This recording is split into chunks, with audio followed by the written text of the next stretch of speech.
Hello everyone, welcome back to my YouTube channel Edu Rocket. Friends, ये एक series BEd की preparation के लिए स्टार्ट की गई है। ये स्पेशली इग्नू के लिए है, लेकिन इग्नू के अलावा अगर कोई स्टूडेंट किसी और यूनिवर्सिटी से बीएड कर रहा है तो उनके लिए भी बेहद बेनिफिशियल होने वाली है। इसके अलावा सीटेट, एस्टेट या कोई भी कॉम्पिटिटिव एग्ज़ाम है, DTET+B का, KVS का, NVS का, ये उसमें भी काफ़ी हेल्पफुल रहने वाली है। फ्रेंड्स, आइए वीडियो को स्टार्ट करते हैं।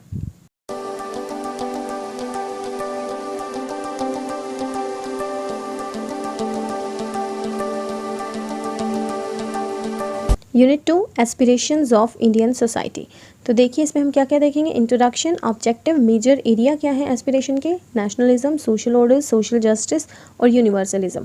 उसके बाद रोल क्या है एजुकेशन का relevant to Indian society, self esteem and respect, society and environmental awareness, need for self sufficiency, self actualization and participating in national development. तो आइए फ्रेंड्स, इंट्रोडक्शन से स्टार्ट करते हैं। देखिए, आज का जो वर्ल्ड है वो एक ग्लोबल विलेज है। कम्पीट करना पड़ता है with many of the super powers.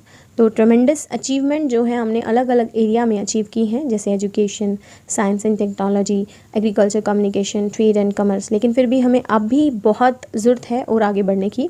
हमें जो है डेमोक्रेटिक, सेक्युलर, जो सोशलिस्ट सोसाइटी चाहिए और एक क्रिएट करना है नेशनल सिस्टम ऑफ एजुकेशन हमारी नीड्स और एस्पिरेशन के अकॉर्डिंग, जिसमें ignorance, illiteracy, problems of women harassment and over population, ये सारी डिफ़िकल्टीज़ आ रही हैं। ये एक तरह से ऑब्स्टिकल है जो ग्रोथ और डेवलपमेंट जो सोसाइटी की है उसमें रुकावट बन रही है। देखिए, एजुकेशन जो है वो एक मेजर रोल प्ले करती है इन सब में।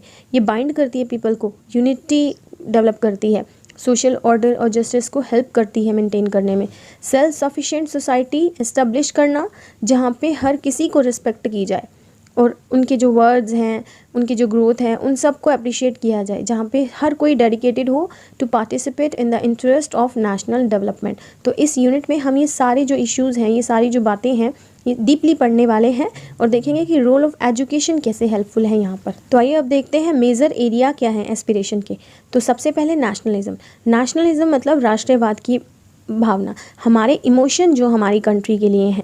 देखिए, नेशनलिज्म एक तरह से फोर्स है जो सिटीज़न ऑफ एवरी कंट्री का जो भी सिटीज़न है उसको बाइंड करके रखती है, मोटिवेट करती है कि हम अपने सेक्रीफाइस को छोड़कर जो भी हमारे लिए बेटर है, हम वेलनेस फॉर द नेशन के लिए वर्क करें, जैसे एक पैट्रियोटिक सिटीज़न करता है, जिसे हम पैट्रियोटिक का नाम दे देते हैं।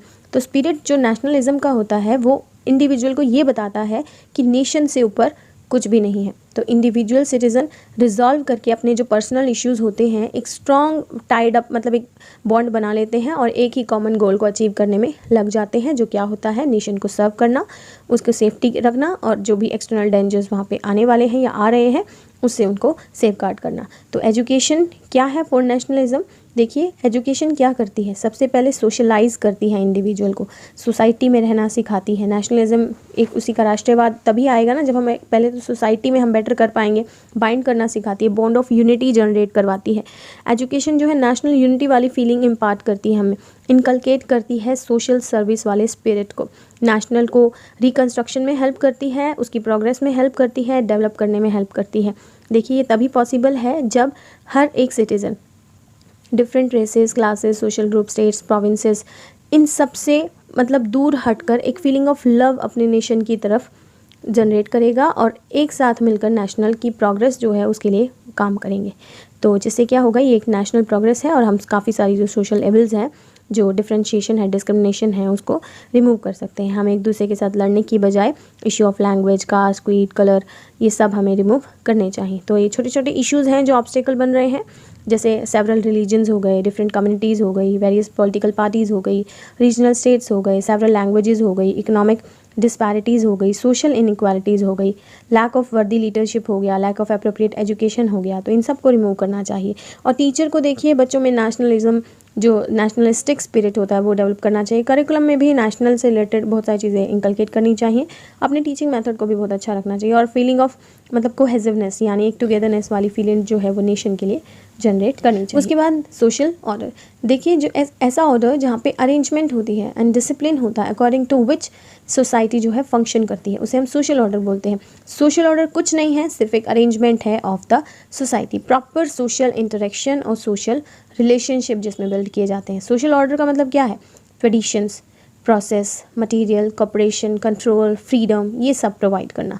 उसके बाद अगर हम इन शॉर्ट बात करें तो सोशल ऑर्डर क्या है? सोशल स्ट्रक्चर है, सोशल इंस्टीट्यूशन है, सोशल रिलेशन जनरेट करता है, सोशल इंटरेक्ट करता है, सोशल बिहेवियर है, कुछ नॉर्म्स होते हैं, बिलीव्स होते हैं जिनको फॉलो किया जाता है, लॉज को एनफोर्स किया जाता है और एक दूसरे को वैल्यू करना सिखाया जाता है। वो एक साथ काम करते हैं ताकि एक मेंटेन जो है बैलेंस जो है मेंटेन हो पाए। तो सोशल ऑर्डर क्या है? एक ऑर्गेनाइजेशन है of various units of the society in a flexible manner. Flexibility is caused by changes in the circumstances. जैसे जैसे नीड होती जाएगी वैसे वैसे चेंजेस होते जाएंगे, तो उसी के अकॉर्डिंग फ्लेक्सिबिलिटी जो है वो आनी चाहिए।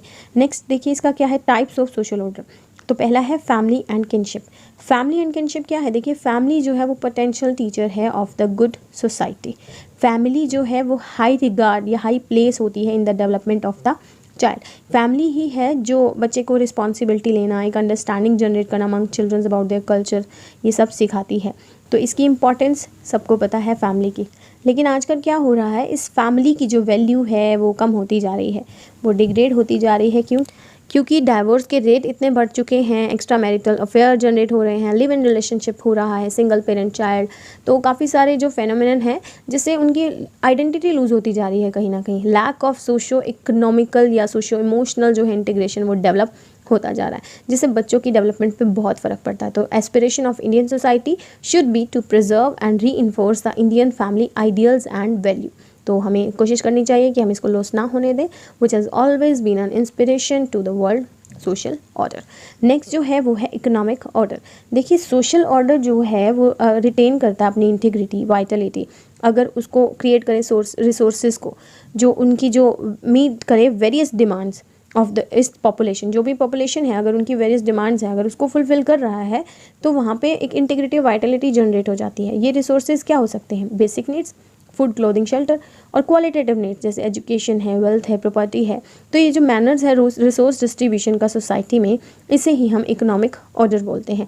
इकोनॉमिक ऑर्डर में क्या इंक्लूड होता है? वो सारे इकोनॉमिक इंस्टीट्यूशन और ऑर्गेनाइजेशन जो रिस्पॉन्सिबल होते हैं इकोनॉमिक वेलफेयर और प्रॉस्पेरिटी ऑफ द सोसाइटी के लिए, जो डील करते हैं प्रोडक्शन, डिस्ट्रीब्यूशन और एक्सचेंज से, और इन्हें ही हम इकोनॉमिक इंस्टीट्यूशन बोलते हैं। इकोनॉमिक ऑर्डर जो है वो चेंज हो जाते हैं according to the development of society. तो इकोनॉमिक ऑर्डर देखिए किस तरह से होता है, कुछ हंटिंग स्टेज, कुछ इंडस्ट्रियल स्टेज से रिलेटेड होते हैं, कुछ एग्रीकल्चर स्टेज से रिलेटेड होते हैं। तो एजुकेशन जो होती है वो मतलब is very much govern by it's economic factor. देखिए फॉर एग्जांपल एजुकेशन इम्पार्ट की जाए अगर हंटिंग स्टेज की आज के टाइम में, तो वो प्रेजेंट में यूज़फुल नहीं है। एक पर्सन जो है बेटर इकोनॉमिक स्टेज गेट कर सकता है बाय गेटिंग बेटर एजुकेशन। और जो इकोनॉमिक प्रॉस्पेरिटी है वो पर्टिकुलर सोसाइटी, वो एजुकेशन उस पर इन्फ्लुएंस करती है। तो एजुकेशनल एक्सपेंशन और इकोनॉमिक ग्रोथ, ये जो दोनों चीज़ें हैं वो पैरेलली रन करती हैं। Education has a relatively long productive life as compare to the other forms of non human capital. How? क्योंकि इन्वेस्टमेंट जो एजुकेशन में होती है वो हाई रिटर्न ब्रिंग करती है in the form of accelerated economic growth. अब बात करते हैं पॉलिटिकल ऑर्डर की। देखिए the political order of a society collectively called the government of that state which perform the function of integration, domination, मेडिएशन and mobilization, जो बहुत ही essential होते हैं for the existence of society. In a democracy like India, political system जो होता है वो prime agent होता है for ensuring equitable distribution of resources, respect for the rule of law, curbing यानी controlling of anti social activities, punishment for illegal activities and correction of disputes. तो एक तरह से थ्रू एजुकेशन जो है हम कंट्री को ट्राई कर सकते हैं टू डेवलप करने में और उसके सिटीजन्स को ग्रूम करने में, क्योंकि वही जो है हेल्पफुल मेंबर्स होते हैं सोसाइटी के। तो देखिए फ्रेंड्स, सोसाइटी जो है, स्टेट जो है वो मेजर मोस्ट इम्पॉर्टेंट एजेंसी होती है। तो हम कह सकते हैं one of the major aspiration जो इंडियन सोसाइटी का है has to be sensitization of the political order and this can be achieve through social will. Next जो है वो है रिलीजियस ऑर्डर। देखिए वी ऑल नो इंडिया एक मल्टी रिलीजियस कंट्री है। वेरियस रिलीजियस फेथ यहाँ पे एक साथ रहते हैं विद लव एंड यूनिटी और अडॉप्ट करते हैं प्रिंसिपल ऑफ सेक्युलरिज्म, जो भी उन्हें मतलब रूल्स रेगुलेशन फॉलो करते हैं। तो इंडिया इंश्योर करता है religious freedom to all its citizen. Religion induce करते हैं ह्यूमन बींग्स ताकि वो एक मोरल लाइफ जी पाएँ, इन्फ्लुएंस्ड हो पाए उनसे, और पीपल जो है अपना character according to those ideals change कर पाएँ। तो रिलीजन हमें सिखाता है टू कंड्यूसिव सिविक्स लाइफ कैसे जीनी है, ह्यूमैनिटी कैसे डेवलप करनी है, फेलो फीलिंग कैसे लेकर आनी है, यूनिवर्सल ब्रदरहुड जो है, नेशनल और emotional integration among the group, सब ग्रुप्स और इंडिविजुअल ऑफ सोसाइटी कैसे डेवलप करना है। तो रिलीजियस ऑर्डर देखिए जो है मेंटेन करना चाहिए। क्यों मेंटेन करना चाहिए? क्योंकि ये मिसयूज भी होता है कई बार टू क्रिएट टेररिज्म या फंडामेंटलिज्म। तो हमें एस्पायर करना चाहिए to continue guard against this influence and maintain करना चाहिए religion as a tool of discipline and spiritual upliftment. So it should be a tool of discipline and spiritual upliftment of the society. It should be familiarized with the basic principle and ideals of the religion. तो हमें करना है human और जो other related value जो inherited होती हैं various religion में should be part of the school curriculum in form of stories, narration and brainstorming. अब हम नेक्स्ट जो देखते हैं वो है लीगल ऑर्डर। देखिए लॉज बहुत ज़रूरी होते हैं for any of the society, क्योंकि रोल्स जो हैं वो कंडक्शन ऑफ सोशल लाइफ को जनरेट करते हैं। ओबीडियंस इन लॉ की तरफ मैंडेटरी होता है, वायलेशन इन लॉज का पनिश्ड करना भी बहुत ज़रूरी है, और इनमें एक रीड्रेस्ट होना बहुत ज़रूरी है। रीड्रेसल का मतलब ये है कि कंपेंसेशन होना चाहिए फॉर रॉन्ग, ताकि जो कोई भी इंसान है अगर वो कुछ कर रहा है और उसके साथ कुछ गलत होता है तो उसे उस पर फेथ हो कि उसके साथ कुछ गलत नहीं होगा और जिसने गलत किया है उसको पनिशमेंट ज़रूर मिलेगी, सो दैट सिटीज़न फेथ रख पाएंगे और उनकी प्रोटेक्शन और सिक्योरिटी जो है from these kinds of evil elements of society वो जनरेट नहीं होगी। फ्रेंड्स इसके बाद हम देखते हैं नेक्स्ट टॉपिक जो है वो है सोशल जस्टिस। देखिए सोशल जस्टिस क्या है? Equal distribution of resources and opportunities. Social justice एक व्यू पॉइंट है that everyone deserves equal economics, political and social rights and opportunities. तो जो इन मोस्ट सोसाइटीज़ क्या होता है, पीपल क्लासीफाई करते हैं one another into categories and rank. ये जो कैटेगरी होती है वो रेंज करती है from higher to lower. Process of defining such kinds of categories is known as social stratification. और रिजल्ट करना इन द मतलब रैंकिंग करना अकॉर्डिंगली उसे हम स्ट्रैटिफिकेशन स्ट्रक्चर बोलते हैं। तो सोशल स्ट्रैटिफिकेशन का मतलब क्या होता है? वो एक रेफर करता है एक सिस्टम को where by people in society grouped होते हैं into different social classes according to their birth, races, economic position, cultural, ethnicity, wealth, income, earnings, occupation, education and sometimes gender among other factor. तो unequal distribution जो poverty का होता है, income का होता है या किसी भी बेसिक सर्विस का होता है हमारी सोसाइटी में, क्योंकि नंबर ऑफ़ पीपल यहाँ पे ऐसे भी हैं जिनको 2 वक्त का खाना भी नहीं मिलता, इक्वल ट्रीटमेंट नहीं मिलता अपनी सोसाइटी में। थ्रू एजुकेशन हम इस प्रॉब्लम ऑफ स्ट्रैटिफिकेशन को सॉल्व कर सकते हैं। जब एक पर्सन सर्व करता है तो लोअर जॉब फिर उसके बाद मूव करता है एक हायर जॉब पर, तो इसका मतलब वो अपनी पोजीशन और स्टेटस को चेंज कर रहा है। तो इस तरह से हम जो है सोशल जस्टिस जो है उनको उनके प्रोफेशन वाइज भी जनरेट करा सकते हैं। अब हम नेक्स्ट बात करते हैं वो है सोशल मोबिलिटी, जिसके अंदर हम देखेंगे 2 टाइप्स की सोशल मोबिलिटी होती है, वर्टिकल और हॉरिजॉन्टल।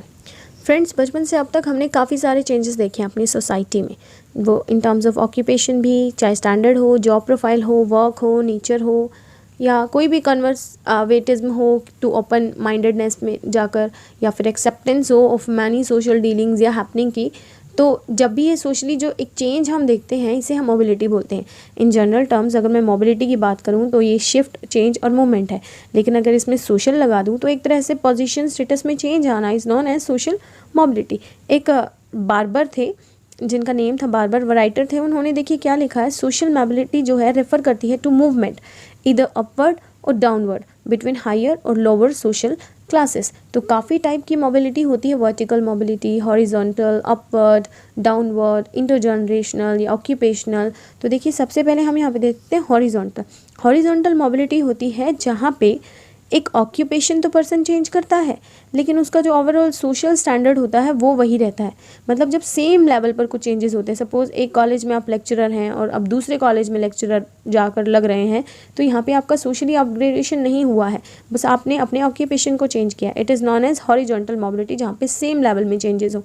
लेकिन जहाँ पर हायर या लोअर लेवल में होते हैं चेंजेस, उसे हम बोलते हैं वर्टिकल मोबिलिटी। ये रेफर करती है ऐसे चेंज को, ऑक्यूपेशनल, इकोनॉमिक और पॉलिटिकल स्टेटस जहाँ पर चेंज होता है। सपोज़ आप पहले टीचर थे और अब प्रोफेसर लग चुके हो, तो उसे हम बोलेंगे वर्टिकल मोबिलिटी, या प्रोफेसर थे अब आप टीचर की पोस्ट पे जा चुके। फ्रेंड्स इसके बाद जो होता है अपवर्ड मोबिलिटी। अपवर्ड मोबिलिटी होता है जब आप लोअर पोजीशन से अपर पोजीशन पर जा रहे हो। अगला होता है डाउनवर्ड मोबिलिटी, जब आप हायर पोजीशन से लोअर पोजीशन पर आ रहे हो। इंटरजनरेशनल होता है, जैसे सपोज़ आपकी एक जनरेशन, जैसे कई बार माँ पापा किसी के नहीं पढ़े होते हैं तो वो अपने बच्चों को पढ़ाने की कोशिश करते हैं, तो इस तरह से एक जनरेशन ना पढ़कर दूसरी जनरेशन पढ़ती है टू गेट हायर, मतलब हायर एजुकेशन गेट करती है, ट्रेनिंग गेट करती है, स्किल्स डेवलप करती है। तो इस तरह से जो है इंटरजनरेशनल मोबिलिटी अरेंज हो जाती है। तो जैसे सपोज़ एक फादर शू मेकर हैं और अब उनका जो बेटा है वो क्लर्क, डॉक्टर या इंजीनियर की पोस्ट पर है। नेक्स्ट है ऑक्यूपेशनल मोबिलिटी। देखिए ऑक्यूपेशनल मोबिलिटी का मतलब होता है जब आप अपना ऑक्यूपेशन चेंज कर रहे हो, अपना प्रोफेशन चेंज कर रहे हो, अपना पावर, प्रेस्टीज या प्रिविलेजेस या फिर कोई इकोनॉमिक बेस्ड पर अथॉरिटी, प्रेस्टीज, तो इस तरह से जब चेंजेस आते हैं तो उसे हम ऑक्यूपेशनल मोबिलिटी बोलते हैं। अब जो फ्रेंड्स नेक्स्ट टर्म है वो है यूनिवर्सलाइजेशन। देखिए यूनिवर्सलाइजेशन का मतलब क्या होता है, आज एक पूरा वर्ल्ड जो है ग्लोबल विलेज बन चुका है, एक्सपेंशन हो रहा है इंफॉर्मेशन एंड कम्युनिकेशन टेक्नोलॉजी का, जिसने सारी जोग्राफिकल बाउंड्रीज, कल्चरल बैरियर्स को हटा दिया है। अब जो प्रिंसिपल्स हैं ग्लोबलाइजेशन के, यूनिवर्सलिज्म को गेट करने के लिए, जहाँ पर जो पूरी कंट्री है एक productive part of the world जो है काम कर रही है। देखिए यूनिवर्सलिज्म जो है एक रिलीजियस, थियोलॉजिकल या फिलोसफिकल कॉन्सेप्ट है विद यूनिवर्सल एप्लीकेशन और एप्लीकेबिलिटी, यानी कि कुछ ऐसा जो पूरे यूनिवर्स में अप्लाई हो रहा है। तो with the advent of world wide socio economic relations, planet को एक सिंगल यूनिट की तरह कंसीडर किया जा रहा है। जो भी एक्शन इंटरेक्शन होते हैं अमंग डिफरेंट एरियाज, जो भी यहाँ टेक प्लेस कर रहे हैं डिफरेंट कंट्री में, वो बहुत क्लोजर आ चुके हैं, वो जोग्राफिकल लिमिट्स क्रॉस कर चुके हैं। हम एज एन इंडिविजुअल और as an part of nation can not survive being an isolated. अगर हम अकेले रहेंगे तो हम सर्वाइव नहीं कर पाएंगे। जैसे जवाहरलाल नेहरू कहते थे कि भाई friendship, feeling like love and tolerance जो हैं वो बहुत ही मैंडेटरी हैं नेशन के लिए। सो ये वैसे भी कोई नया कॉन्सेप्ट नहीं है। We have to understand it keeping in mind the historical background और जो प्रेजेंट सिनेरियो है वो जो हमारे फ्यूचर को सिक्योर करता है। सबसे बड़ा जो डेंजर है हमारा वर्ल्ड पीस का और यूनिवर्सलिज्म का, वो है पॉलिटिकल और economic circumstances of different country. तो हो सकता है कि एक इंडिविजुअल इंटरेस्ट के लिए जो है एक नेशन दूसरे नेशन को बढ़ने ना दे, उसको प्रोग्रेस करने ना दे। यही जो पीपल की ग्रीड है पावर के लिए, प्रेस्टीज के लिए, ये हमेशा डेंजरस फॉर्म रही है टू अचीव यूनिवर्सलिज्म। तो हाई टाइम है that all nation realize that even the first world war was for due to its rivalry between Germany and other nation. वो लॉस अभी तक कोई भुला नहीं पाया है। एफर्ट जो भी हो रहे हैं हर लेवल पर, वो सिर्फ यूनिवर्सलिज्म को लाने की कोशिश की जा रही है। डेवलप करना इंटरनेशनल अंडरस्टैंडिंग या environment of corporation, tolerance, mutual trust, dependence, friendship, ये सब जनरेट होनी चाहिए। ये नीड है आज के टाइम की। उसके बाद देखिए अगर teaching for world understanding should provide every educational program, हमें प्लान करना चाहिए, डिज़ाइन करना चाहिए हमारी टीचिंग और लर्निंग प्रोसेस को in a way that children can grow as global citizens. फिर भी friends, despite suffering a lot due to border conflicts, external aggression या वॉर जो भी हुआ था, उसके बावजूद भी इंडिया ने जो है एक, हमारे वर्ल्ड ने एक हारमोनी और एक ब्रदरहुड वाली जो फीलिंग है वो जनरेट कर रखी है। नेक्स्ट है role of education relevant to Indian society. Education जो है उससे हम एक्सपेक्ट कर सकते हैं कि वो हमारे वैल्यू, एटीट्यूड्स जो भी हैं अकॉर्डिंग टू हमारी नीड्स जो हैं चेंज कर सकती है और एक नेसेसरी मोटिवेशन प्रोवाइड करती है फॉर सोशल चेंज। एजुकेशन जो है प्रिपेयर करती है नीडेड कॉम्पिटेंट इंडिविजुअल्स को जो सेल्फ सफिशिएंट होते हैं to go for the self actualization. तो क्या होते हैं फ्रेंड्स ये सेल्फ एस्टीम, सेल्फ एक्चुअलाइजेशन? आइए देखते हैं। सबसे पहले self esteem and respect. Self esteem एक तरह से फीलिंग है at the centre of our being of self worth. हमें अपनी वर्थ पता हो, हमें कॉन्फिडेंस आए खुद पर, और सेल्फ रिस्पेक्ट, हम खुद की रिस्पेक्ट करना जाने। ये कॉन्फिडेंस है of one's ability to learn, make appropriate choices and decision and respond effectively to change. Self esteem जो है रिफ्लेक्ट करता है एक पर्सन की overall self appraisal of their own worth. ये सम है सेल्फ कॉन्फिडेंस का, सेल्फ रिस्पेक्ट का, जिसमें हमें खुद ब खुद एबिलिटी आती है to face life challenges, understand करना, प्रॉब्लम को समझना, सॉल्व करना, और फिर right to achieve happiness and be given respected. तो इस तरह से एक तरह से आप इसको बोल सकते हो कि हम अपने बारे में क्या सोचते हैं। एक पॉजिटिव और जो नेगेटिव इवेल्युएशन होता है सेल्फ के रिगार्डिंग, वो हमारा क्या होता है, सेल्फ एस्टीम। तो रिसर्चर्स ने भी कॉन्सेप्चुलाइज किया है कि एक इन्फ्लुएंशियल प्रेडिक्टर होता है of certain outcome such as academic achievements, happiness, satisfaction in marriage and relationship and criminal behaviour. Other terms जो हम सेल्फ एस्टीम के लिए यूज़ करते हैं वो है सेल्फ रिस्पेक्ट, सेल्फ इंटीग्रिटी और सेल्फ रिगार्ड। उसके बाद देखिए लिटिल सेल्फ एस्टीम जो है लोगों में एक डिफिटेड और डिप्रेस्ड वाली फीलिंग जनरेट कर सकता है, लीड कर सकता है उनके लिए बैड चॉइसेस बनाने में, उनको डिस्ट्रक्टिव रिलेशनशिप में फॉल इनटू कर सकता है और वो फेल हो जाते हैं अपने फुल पोटेंशियल में जीने पर। सेल्फ एस्टीम लेवल जो होता है एक्सट्रीमली हाई होता है और low ends of the spectrum can be damaging. मतलब अगर सेल्फ एस्टीम बिल्कुल हाई होगा वो भी डेंजरस है और लो एंड पर होगा तो वो भी डैमेज कर सकता है। तो आइडियल होना चाहिए, एक बैलेंस होना चाहिए between somewhere in the middle. So your pride in your self is called self esteem. तो देखिए होता क्या, अगर हम फील कर रहे हैं of note worthy of good things, तो हम हो सकता है कि हमारा सेल्फ एस्टीम हो, कॉन्फिडेंस हमारा लूज हो जाए, हम सेल्फ डायरेक्ट ना कर पाएँ. लेकिन अगर उस तरह उसके अपोजिट अगर हम सॉल्व कर पा रहे हैं अपनी प्रॉब्लम को, हमारा एस्टीम बिल्कुल हाई है, तो हम गुड सेल्फ केयर कर पाएंगे, एबिलिटी हमारी करेज में काफ़ी बढ़ जाएगा, ऑप्टिमिस्टिक हो जाएंगे, सेल्फ डायरेक्टेड हो जाएंगे. तो ये पॉजिटिव सेल्फ एस्टीम के सिंपल है. तो people of low self esteem frustrated रहते हैं, वो हमेशा दूसरों को ब्लेम करते हैं, रिस्पेक्ट नहीं करते, किसी भी रिलीजियस की वैल्यू नहीं करते, किसी पर बिलीव नहीं होता उनको. तो एजुकेशन जो है इनकलकेट करती है इस टाइप के इंडिविजुअल्स में कुछ ऐसे स्किल, कुछ right attitudes with required competencies to develop positive self esteem. उसके बाद क्या है, सोसाइटी एंड एनवायरमेंटल अवेयरनेस. देखिए प्रेजेंट कॉन्टेक्स्ट में क्या होता है, ये बहुत ज़रूरी हो गया है कि हमें अपना इकोलॉजिकल रिलेशनशिप इम्प्रूव करना है, चाहे वो रिलेशनशिप हो ह्यूमैनिटी का नेचर से, चाहे पीपल का आपस में. तो बेसिक कॉन्सेप्ट हैं कुछ जैसे quality of life, human happiness in the context of total environment, और appreciation of the other cultures and beyond one's own national boundary. तो ये रियलाइज़ होना चाहिए कि कौन सा एक्शन इंश्योर करेगा प्रिजर्वेशन और इम्प्रूवमेंट ऑफ ह्यूमन पोटेंशियल को, और डेवलप करेगा social and individual wellbeing in harmony with the biophysical and human made environment. तो इस डायरेक्शन से एजुकेशन जो है वो प्ले करता है की role to make the people aware, और डेवलप करता है एक world population that is aware of and concerned about the environment, और उसकी एसोसिएटेड जो भी प्रॉब्लम्स होती है जैसे डिप्लीशन ऑफ नेचुरल रिसोर्सेज, जिसके कुछ अपने knowledge, skills, attitudes and commitments होते हैं to work individually and collectively towards the solution of current problems of society and prevention of the new ones. उसके बाद देखिए जो नेक्स्ट है वो है नीड फॉर सेल्फ सफिशिएंसी. देखिए होता क्या है, for the survival of the society, ये बहुत ज़रूरी है सेल्फ सस्टेन करना. तो हम कह सकते हैं society should be able to provide its members the requirement for survival, progress and development. तो ट्रू सेंस में देखा जाए तो सेल्फ सफिशिएंट और इंडिपेंडेंट होना बहुत ज़रूरी होता है. 50 साल की इंडिपेंडेंस में इंडिया जो है अचीव कर पाया है self sufficiency in almost all sectors of human activities. तो ये प्रोड्यूस कर सकता है enough food for its masses. Indian industries जो है प्रोड्यूस कर सकती है automobile, textile, chemical, pharmaceuticals, building equipments, and India can also produce the most sophisticated weaponry to safeguard its territorial integrity. उसके बाद at every level of education, इधर it is primary, secondary और higher, strong emphasise किया जाता है on the application of knowledge in the farm, in the workshop and laboratory and the factory. देखिए implementation, application बहुत ज़रूरी हो जाती है. अगर आप कुछ सीख रहे हो तो उसको अप्लाई करना भी बनता है. तो ये जो अचीवमेंट है ये पॉसिबल नहीं है without the development of education system. Education provide कर रहा है साइंटिफिक और टेक्नोलॉजी नॉलेज, लेकिन जो काफ़ी लोवेस्ट लेवल है सोसाइटी की, जैसे poverty, illiteracy, ignorance, mail nutrition, ये एक तरह से रुकावट है इन सब चीज़ों को गेन करने में. तो कुछ मेजर्स लिए गए हैं for in the education system for Indian to maintain उसकी सेल्फ सफिशिएंसी के लिए. इन्वेस्ट करना चाहिए हमें प्राइमरी एजुकेशन पर, चाहे प्राइमरी हो चाहे एडल्ट हो, एजुकेशन पर इन्वेस्ट करना चाहिए सो दैट हम बच्चों को अवेयर करा पाएँ कि क्या क्या, जैसे पॉपुलेशन बढ़ रही है तो उसका क्या इम्पैक्ट पड़ रहा है. तब पढ़ेंगे तभी वो इन प्रॉब्लम्स के बारे में जान पाएंगे. उसके बाद इंटीग्रेट करना health and nutrition services into the educational system so that India जो है वो लुक अप टू कर पाए एक मोर प्रोडक्टिव पॉपुलेशन को. उसके बाद नेक्स्ट है सेटअप करना कुछ rural university for the scientific and technological development of agriculture. और जो लास्ट है वो है स्ट्रेस करना एनवायरमेंटल एजुकेशन को, ताकि हम कंट्रोल कर पाएँ इकोलॉजिकल डिग्रेडेशन और कंजर्व कर पाएँ अपने नेचुरल रिसोर्सेज को, और पर्टिकुलरली जो नॉन रिन्यूएबल हैं उनको. जो नेक्स्ट है देखिए वो है सेल्फ एक्चुअलाइजेशन. सेल्फ एक्चुअलाइजेशन क्या है, एक तरह से मोटिवेशन है to realize one's own maximum potential and possibility.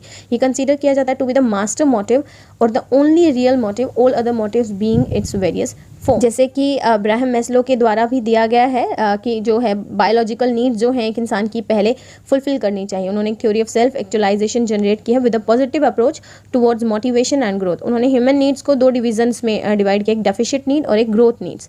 तो फर्स्ट कैटेगरी जो डेफिशिएंट नीड्स है उसमें फिजियोलॉजिकल नीड्स आती हैं, सेफ्टी नीड्स आती हैं, बिलोंगिंगनेस आता है, लव एंड एस्टीम भी आता है. जो ग्रोथ नीड्स होती हैं उसमें सेल्फ एक्चुअलाइजेशन आता है. तो after the satisfactory of these physiological needs, तो नेक्स्ट जो हायर ऑर्डर है वो बहुत ही प्रोमिनेंट हो जाता है. तो ये ट्रू है कि first of all biological needs का पूरा होना बहुत ज़रूरी है. एजुकेशन इन सब में एक महत्वपूर्ण रोल अदा करती है. फोकस होता है on the complete education of an individual, progress of the society and think of fulfilling the need of self actualisation.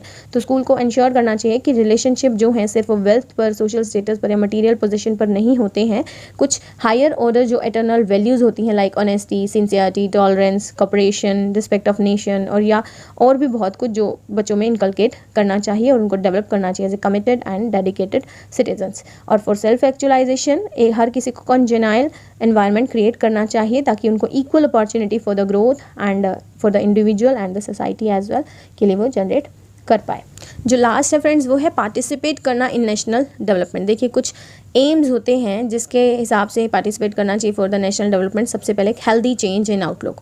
देखिए एजुकेशन जो है एक हेल्दी और पॉजिटिव चेंज लेकर आती है in the students towards individuals, towards group या towards the nation, towards the society. तो वो थिंग्स, इंस्टीट्यूशन, इवेंट, प्रोसेस जो हैं ये सब उसका पार्ट है। उसको बदलने के लिए एक हेल्दी चेंज होता है, इन सब में होगा तभी वो ओवरऑल नेशन में भी हो जाएगा।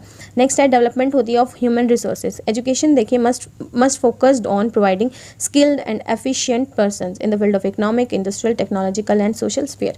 उसके बाद डेवलपमेंट होता है ऑफ एटीट्यूड, जिसमें एजुकेशन जो है एम्फेसाइज करना चाहिए, करती है on new knowledge, skills and attitudes so that they can help in the national development of the country. Next क्या है development of democratic and secular values. Education को इनकलकेट करनी चाहिए अपने सिटीजन्स में जो भी डेमोक्रेटिक और सेक्युलर वैल्यूज़ होती हैं उन सबको।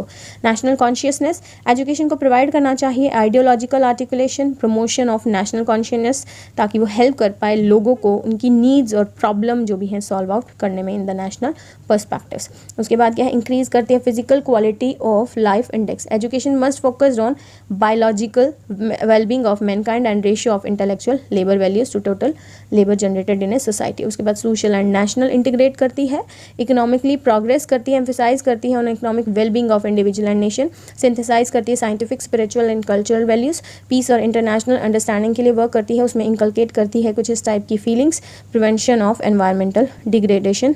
उसके बाद देखिए कुछ और भी इश्यूज है, gender equality, controlling population growth, environmental awareness, respect करना in the irrespective of caste, colour and creed. ये सब एक एजुकेशन में इंक्लूडेड होना चाहिए सो दैट इन सब को ध्यान रखते हुए हमारा जो नेशन है वो एक डेवलपमेंट की तरफ लीड कर पाएगा। फ्रेंड्स ये थी आज की वीडियो। अगर आपको वीडियो पसंद आए तो प्लीज़ इस लाइक, शेयर और हमारे चैनल को सब्सक्राइब करना बिल्कुल ना भूलें।